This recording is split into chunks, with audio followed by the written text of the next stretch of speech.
Assalamu alaikum students. I hope you all are fine at home. My name is Maria. I'm here to teach you computer of class 6. Today we are gonna start with our new chapter number 6, operating system, on page number 113. Open your books on page number 113.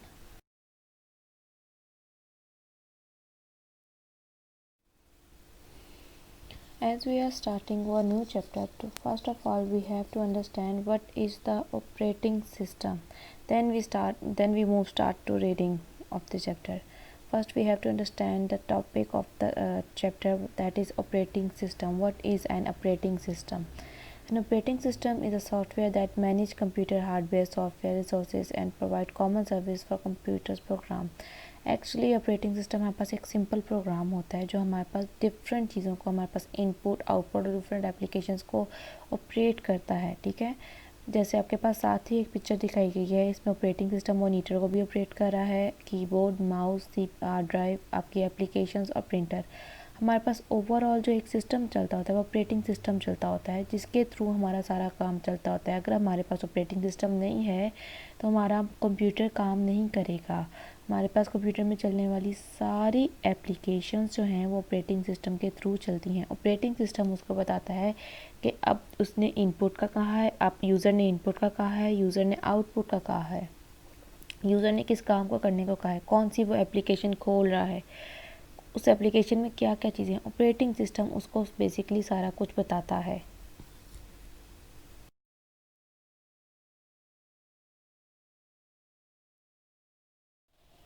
Okay, started with our big book reading. What is an operating system?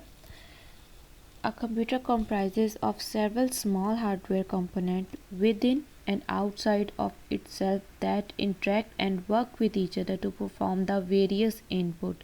एक computer जो होता है वो different hardware का components with in यानी कि उसके अंदर और आउटसाइड और जो उसके साथ अटैच होते हैं उनके साथ इंटरेक्ट करके वो इनपुट ले रहा होता है। सिंपली वो आपको उसके थ्रू वो परफॉर्म कर रहा होता है। An operating system facilitate and manage the interaction between this resources hardware and software to solve the computing problem of the user. और एक ऑपरेटिंग सिस्टम हमें क्या गाइड कर रहा होता है? एक ऑपरेटिंग सिस्टम हमें ये गाइड कर रहा होता है कि उसने कब कहाँ पे कौन सी चीज़ पकड़ी है उसके थ्रू, यानी कि अब वो हार्डवेयर पे काम कर रहा है, अब वो सॉफ्टवेयर पे काम कर रहा है। ये सारी चीज़ें ताकि उसको इंट्रैक्शन में प्रॉब्लम ना आए। डेफिनेटली ये ऑपरेटिंग सिस्टम खुद मैनेज कर रहा होता है। हमें कंप्यूटर को सेपरेटली नहीं बताना पड़ता कि अब मैं हार्डवेयर के थ्रू काम कर रही हूँ और अब मैं सॉफ्टवेयर के थ्रू काम कर रही हूँ। वो ऑपरेटिंग सिस्टम मैनेज कर रहा होता है कि अब वो डेफिनेटली, जैसे मैं कीबोर्ड पे काम कर रही हूँ, ठीक है, एक एग्जांपल दे रही हूँ आपको, मैं कीबोर्ड से काम कर रही हूँ, तो कंप्यूटर को कैसे पता लगा कि मैंने कीबोर्ड से इनपुट दी है? ठीक है, अब मैंने कीबोर्ड से इनपुट करके फ़ौरन से मैं माउस यूज़ कर रही हूँ, वो फ़ौरन से ही कीबोर्ड जो है हमारा जो आप स्क्रीन पे देखो तो फ़ौरन से माउस मूव होने लग जाता है। कि इतनी फास्टली मैनेज कौन कर रहा होता है? इतनी फास्टली मैनेज ऑपरेटिंग सिस्टम कर रहा होता है। ऑपरेटिंग सिस्टम उसको बता रहा होता है कि अब भी वो कीबोर्ड पे टाइप कर रही हैं, फ़ौरन से उसने सेकेंडली क्या यूज़ किया? माउस यूज़ किया। और फिर थर्डली अगर मैं प्रिंट आउट ले रही हूँ किसी चीज़ का या कोई भी फर्दर ऑन कोई दूसरी एप्लीकेशन खोल ली है मैंने, तो वो एक एप्लीकेशन यानी कि वो MS वर्ड से मैंने सॉन्ग्स खोल ली है ना, तो MS वर्ड से सॉन्ग पे जब वो मूव किया है तो फ़ौरन से ऑपरेटिंग सिस्टम ने उसे बताया कि इसने दूसरी एप्लीकेशन खोली है, इसमें आपने दूसरे में मूव हो जाना है, इसमें टाइपिंग वगैरह का कोई काम नहीं है तो आपने वहाँ पे चले जाना है। ठीक है, ये सारा काम उसको ऑपरेटिंग सिस्टम बता रहा होता है कि कौन सी चीज़ आपने किस तरह से ऑपरेट करनी है। ठीक है, बेसिकली ऑपरेटिंग सिस्टम OS इसको शॉर्ट फॉर्म में कहते हैं। ऑपरेट करने से क्या ऑपरेशन किस तरह से लगाना है ये बताता होता है ऑपरेटिंग सिस्टम कंप्यूटर को।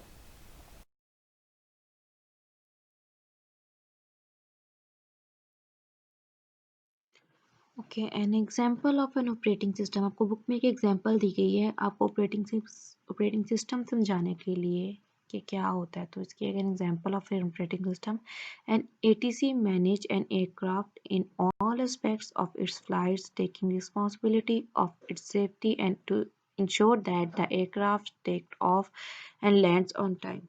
ATC stand for Air Traffic Controller।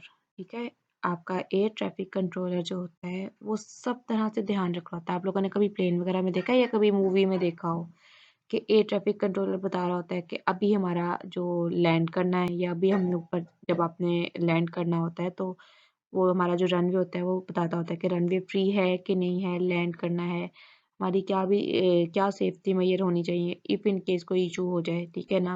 वो सारी रिस्पॉन्सिबिलिटी वो प्रॉपर्ली गाइड कर रहा होता है उसको, अपने क्या कहते हैं पायलट को, कि कहाँ पे किस तरह से हमने लेके चलना है। सम टाइम होता है कि हमारा रनवे बहुत बिज़ी होता है, तो हमारा जो प्लेन होता है ना एरोप्लेन वो हमारा ऊपर ही फ़िज़ा में चक्कर काट रहा होता है, वो हमारे शहर के ऊपर ही कर रहा होता है। क्योंकि हमारा जब फिर वो गाइड करता है कि एयर ट्रैफिक कंट्रोलर हमें गाइड करता है कि हमारा पायलट को कि वो हमारा रनवे फ्री हो गया है, अब आप जहाज़ लैंड करें। तो फिर वो जहाज़ उस वक़्त लैंड करता है। ये सारी रिस्पॉन्सिबिलिटी हमारा एयर ट्रैफिक कंट्रोलर मेंटेन कर रहा होता है।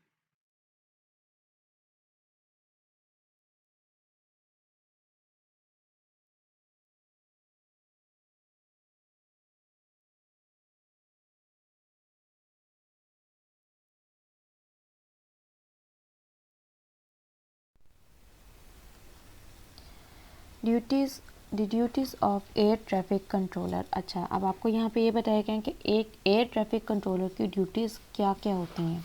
Maintain radio and radar contact with the aircraft. आपके एयरक्राफ्ट के ऊपर कॉन्टैक्ट करने के लिए, उनसे कॉन्टैक्ट करने के लिए आपको रेडियो रेडार को वो मेंटेन करता है। हमारी सिग्नल इंटरप्शन ना हो या रेडार में कोई प्रॉब्लम ना हो कि हम उनसे कम्युनिकेट ना कर पाएँ, ठीक है। ये सारे इश्यूज़ जो होते हैं ना, ये एयर ट्रैफिक कंट्रोलर की ज़िम्मे होते हैं, ठीक है। हमारा सारा जो मैनेज करना होता है ना कि कितना हमारा जाएगा। जैसे एरोप्लेन, हमारा प्लेन ऊपर है फ़िज़ा में, अब हम लोगों ने नीचे लैंड करना है। डेफिनेटली अगर अगर कोई नीचे ऑलरेडी लैंड हो रहा है, ठीक है, हमें तो नहीं ना नज़र आएगा इतने ऊपर से, तो ये हमें कौन बता रहा होता है? Air traffic controller. तो वो किसके थ्रू बता रहा होता है? वो रडार के थ्रू जो सिग्नल्स भेज रहे होते हैं हमारे ऊपर, कि वो उसको गाइड कर सके कि हमारा जो प्लेन है अभी नीचे है, हमें आना चाहिए कि नहीं आना चाहिए। ये सारा कुछ एयर ट्रैफिक कंट्रोल रडार के थ्रू हमारी मैनेज करी होती है। Direct the movement of aeroplanes on runway. एक रनवे नहीं होता प्लेन उसके एयरपोर्ट के ऊपर ढेर सारे रनवे होते हैं। बहुत सारे रनवे फारिग होते हैं, कुछ फारिग नहीं भी होते, मतलब ऑल इट डिपेंड आपकी सिचुएशन कि आपकी फ़्लाइट कहाँ की है, ठीक है। वो उस डायरेक्शन से वो रनवे पे मूव करवाता है कि ये वाला रनवे फारिग है, यहाँ से आपने मूव करना है, ये वाला रनवे फारिग है, यहाँ से आप मूव कर लें, ठीक है। ये आपकी, क्योंकि फ़्लाइट टाइमिंग हमारी उस पर डिपेंड करते हैं, हम डिले नहीं करते होते, तो वो फिर हमने टाइमली लेके उनको फ्लाई करना होता है ना, तो वो फिर उनको गाइड कर रही होती हैं। Instruct the aircraft to climb or descend and allocates the final cruising condition of a place। अच्छा, क्लाइम एंड डिसेंट ये बेसिकली क्या होती है? आप जब ऊपर प्लेन हमारा जब टेक ऑफ पे जाता है, तो हमने टेक ऑफ पे कितना अपना लेके जाना है, कितनी लेंथ पे लेके जानी है, कब जाके आपको पता है टायर टेक ऑफ पे एक आप स्पीड पे लेके जाते हो प्लेन, आपका एक खास स्पीड पे चल रहा होता है, फिर उसके बाद स्पीड फास्ट होती है और फिर सडन वो फ्लाई करता है, ठीक है। वो जो उसको क्लाइम कब करना है उसने, और फिर कब जाकर उसने टायर बंद करने हैं, और फिर कहाँ पे जाकर वो स्टेबल होगा, फाइनल क्रूजिंग उसकी कंडीशन आएगी, वो उसने गाइड करनी होती है एयरक्राफ्ट एयर ट्रैफिक कंट्रोलर ने, एटीसी ने उसको।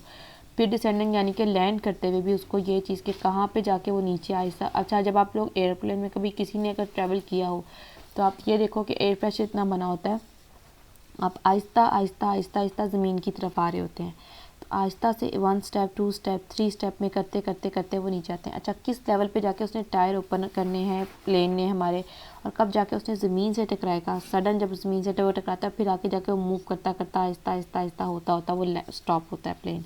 तो ये भी चीज़ें उसको एयर ट्रैफिक कंट्रोलर गाइड कर रहा होता है। passes on information to an aircraft about the prevailing weather condition of the place। Weather condition आप लोगों ने पिछले दिनों सुना होगा या आगे भी सुना होगा, जैसे हमारे यहाँ पे फोग बहुत होती है, तो सिंपल हमारी जो पाकिस्तान में उड़ने वाली फ़्लाइट्स होती हैं वो भी बंद कर दी जाती हैं, ठीक है ना।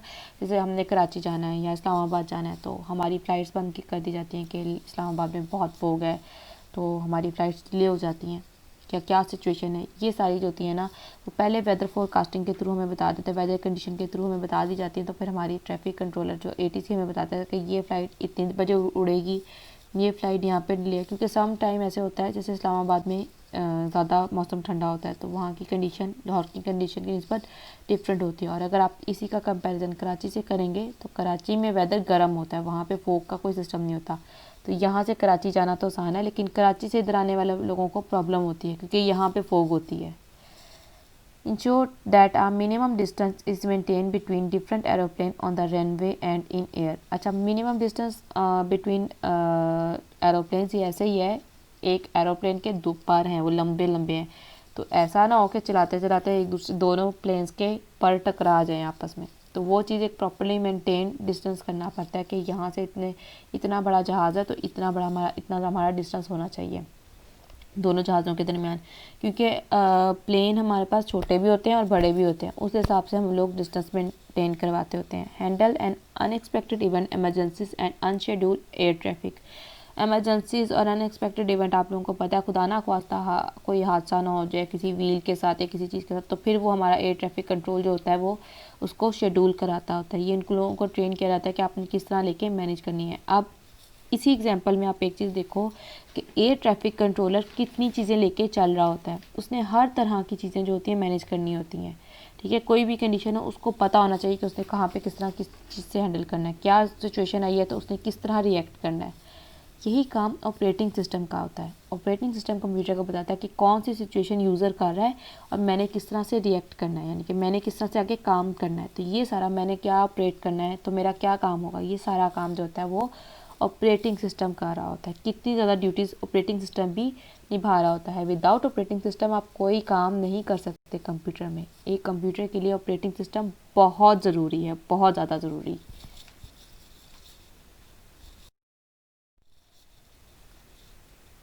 I hope you all are understand the basic concept of an operating system. Now we are gonna move with the need for an operating system। हमें क्या क्या चीज़ों की ज़रूरत पड़ती है एक ऑपरेटिंग सिस्टम के लिए।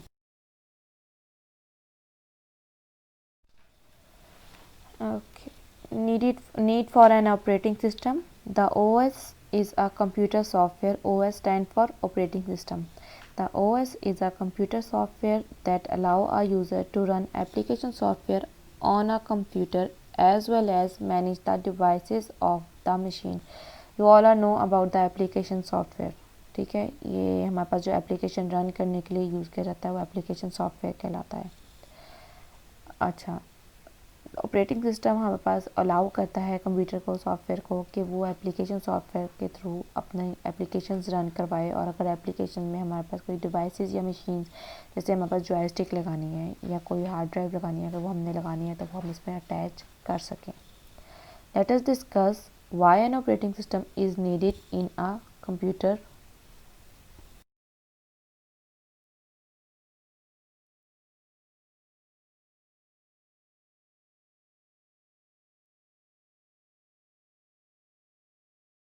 Okay. In this topic, we will learn that what operating system do with your computer. What responsibilities perform operating system in your computer? It acts as an effective user interface to help a user work with the computer by providing the component of the interface menu bar, status bar, icon, which make different types of work easier for the user। एक operating system आपको interface provide करता है जो user को help करता है कि उसने अब जो कंपोनेंट्स या प्ले करने हैं, menu bar, status bar, icon, उनके थ्रू वो इजीली अपना काम कर सकें। It manage the various components of computer like the CPU, memory etcetera to enhance the productivity of the system. आपके पास ये डिफरेंट कंपोनेंट्स CPU, मेमोरी और उसके अलावा सिंपली जो भी हमारे पास अंदर रैम, रोम, जो भी सारे काम चल रहे होते हैं कंप्यूटर के, वो उसके कंपोनेंट्स देख रहा होता है कहीं पे कोई प्रॉब्लम तो नहीं, किसी की रैम तो नहीं ख़राब होगी, हमारे पास रोम में स्पेस है, हमारे पास हार्ड डिस्क में स्पेस है। ये सारी चीज़ें कौन मैनेज कर रहा होता है? Operating system. अगर लेट्स सपोज हमने कोई चीज़ सेव करनी है, हमारे पास स्पेस नहीं है कंप्यूटर के अंदर, तो डेफिनेटली वो हम जब सेव करेंगे वो एक हमारे पास एरर जनरेट कर देगा कि इनसफिशिएंट मेमोरी ही इंडिकेट कर देता होता है। तो वो कौन करता होता है? ऑपरेटिंग सिस्टम बताता होता है कि आपके पास मेमोरी नहीं है, आप अपनी पहले मेमोरी खाली करेंगे। तो ये आपको, ताकि आपकी प्रोडक्टिविटी ऑफ सिस्टम, आपका सिस्टम जो है आपको ज़्यादा अच्छे तरीके से काम कर सके। It enable the execution of multiple programs in their own space at a single time. आपके पास एक वक्त में 3-4 प्रोग्राम आप खोल सकते हो और 3-4 प्रोग्राम रन भी हो रहे होते हैं। जैसे आप एक जगह सॉन्ग सुन रहे होते हैं मोबाइल पे, साथ आप गेम्स भी खेल रहे होते हैं, साथ आपने कोई डॉक्यूमेंट भी खोला हुआ है। अब ये 3 प्रोग्राम अपनी अपनी जगह पे रन हो रहे होते हैं। तो इनकी स्पीड सही रहे, ये अपना अपने तरीके से काम करें, कोई प्रॉब्लम ना आए इनमें, ठीक है। ये ना हो कि जब अपने गेम खेल रहे हैं तो आपकी सॉन्ग्स प्ले ही ना हो, और अगर आप सॉन्ग्स प्ले कर रहे हैं तो आपकी डॉक्यूमेंट ना खुले, ठीक है। आपकी तीनों की साइड वर्किंग चल रही हो। It also lets the programs communicate with the each other through the shared memory. ये अपने एक दूसरे से कम्युनिकेट भी कर सकते हैं आप लोग शेयर्ड मेमोरी के थ्रू। जैसे मैंने कोई चीज़ अपनी सी ड्राइव से डी ड्राइव में शेयर करनी है तो वो मेरी शेयर करवा देता है, ठीक है ना। या मैंने डेस्कटॉप पे कुछ मूव करवाना है तो वो मेरा मूव करवा देता है। The operating system enables communication between hardware and software by managing the input fed in by the user and output sent by the processor via an output devices. Operating system आपका क्या help करता है कि आपके पास hardware and software दोनों को manage करता है, ठीक है। तो क्या आपने इनपुट लेनी है, डेफिनेटली आप इनपुट किसके थ्रू लेते हो, हार्डवेयर के थ्रू, और वो जाती किसके अंदर है, आपकी जो स्क्रीन बनी है उसके अंदर। वो क्या चल रहा होता है, सॉफ्टवेयर उसके अंदर जाती है। तो सॉफ्टवेयर के अंदर हमने काम करना है। जैसे मैंने आपको सिंपल अभी पहले एग्जांपल दी थी, मैं कीबोर्ड से काम कर रही हूँ ना, कीबोर्ड से टाइपिंग कर रही हूँ, कीबोर्ड से टाइपिंग की हुई वो लिखी तो नहीं ना जा रही, वो तो स्क्रीन के अंदर आ रही है। तो स्क्रीन के अंदर एज अ सॉफ्टवेयर ही आ रही है ना टाइपिंग, तो वो डेफिनेटली वो हार्डवेयर टू सॉफ्टवेयर कन्वर्ट हो रही है, ठीक है ना। ताकि उसकी स्पीड किस तरह, आप तो देखो एक जगह उसको ऑपरेटिंग सिस्टम कह रहा है कि ये हार्डवेयर यूज़ कर रही है मैं, मतलब मैं हार्डवेयर यूज़ कर रही हूँ। सेकेंडली वो मुझे उसकी सॉफ्टवेयर के ऊपर दिखा रहा है, ठीक है। अब जब मैंने सारा काम कर लिया तो मैं उसे प्रिंट आउट लूँगी, तो प्रिंट आउट फिर सॉफ्टवेयर से हार्डवेयर के ऊपर आएगा। तो ये जो सडनली चेंजिंग होती है, ये सारा कौन मैनेज कर रहा होता है, ये आपका ऑपरेटिंग सिस्टम मैनेज कर रहा होता है। It also manage system error and notify user of any possible threat. आपके सिस्टम में अगर कोई प्रॉब्लम आ जाए, वायरस आ जाए खुदा ना खास्ता, या कोई और प्रॉब्लम हो जाए, तो वो आपको नोटिफाई करा देते हैं, आपका ऑपरेटिंग सिस्टम ही नोटिफाई करा देता है। अगर आपके कंप्यूटर में ऑपरेटिंग सिस्टम नहीं ना होगा तो आपका कंप्यूटर चलेगा नहीं। अच्छा, एक एग्जांपल देती हूँ आप लोगों को ये एरर नोटिफाई कराने का। अगर आप लोगों ने डेस्कटॉप कंप्यूटर अगर आपके पास है, उसमें कीबोर्ड अटैच सेपरेट होता है, आपने सेपरेटली कीबोर्ड अटैच करना भूल गए हैं, आपका कंप्यूटर स्टार्ट तो होगा लेकिन आगे वो चलेगा नहीं, वो एरर दे देगा कि आपके पास इसमें हार्डवेयर अवेलेबल नहीं है, विदाउट कीबोर्ड वो काम नहीं करेगा। विदाउट माउस जो है कंप्यूटर ज़रूर चलता है, क्योंकि कीबोर्ड में माउस की ऑप्शंस आ जाती हैं, कीबोर्ड के थ्रू एज अ माउस आप यूज़ कर सकते हैं। बट विदाउट कीबोर्ड आप कभी भी डेस्कटॉप कंप्यूटर ऑन नहीं कर सकते हैं। आई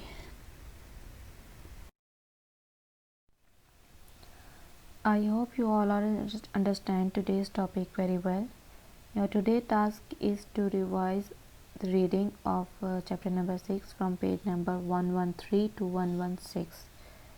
Thank you students. Allah Hafiz.